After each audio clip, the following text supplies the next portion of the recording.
Hi Jackie, how are you today? I'm well, thanks. How are you? Yeah, I'm really good. Oh, It's good. lovely to be here to interview you about the Work and Development Order Scheme and the work that you're doing here at the Neighbourhood Centre. Oh, you're very welcome. So we were just really wanting to ask some questions about how the scheme operates here within the centre.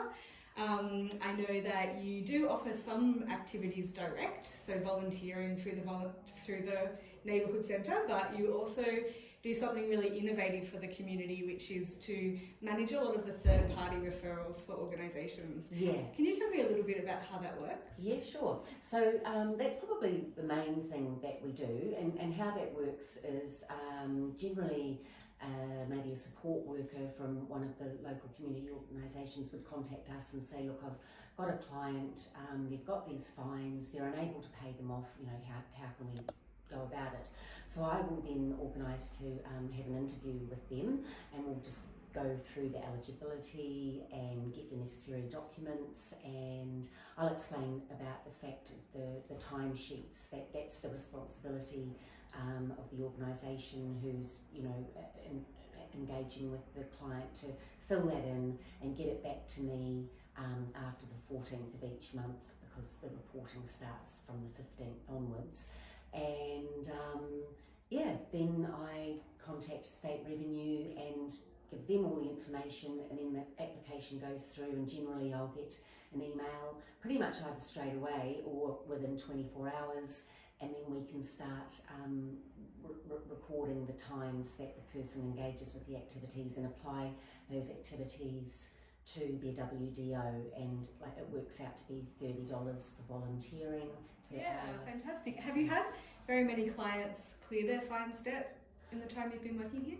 Yes, I have actually, and I'd say in the last year particularly there'd be more than when I first started, which has been a great thing. And you know, it's really is great to see the positive impact that actually has on a person, because often they're in situations where the fine really is an additional burden to their life. So for them to be able to have the opportunity to work it off, it really gives people hope, I think, and you know, can really help them in their situation. Are there any examples where you think that the third-party referral process, or the way that you're administering WDOs here, is particularly beneficial to people in the community?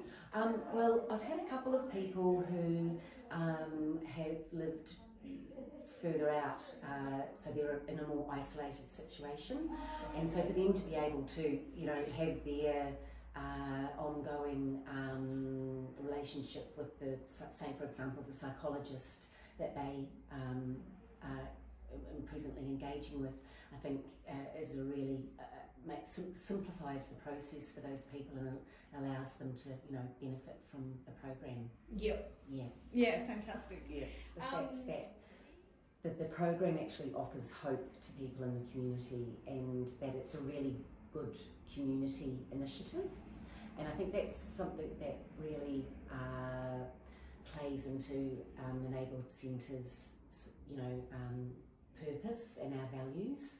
So that's why we really felt, you know, that we really wanted to be a part of this scheme. So yeah. Yeah, well thank you, because you are a wonderful sponsor, and yeah, so helpful for so many people who we haven't necessarily been able to find placements for, but that are already engaged with services. So it's just so helpful to have an organisation that's so friendly and flexible and welcoming. Yeah, oh no, it's really good to get that feedback, and you know, we're really happy to do it.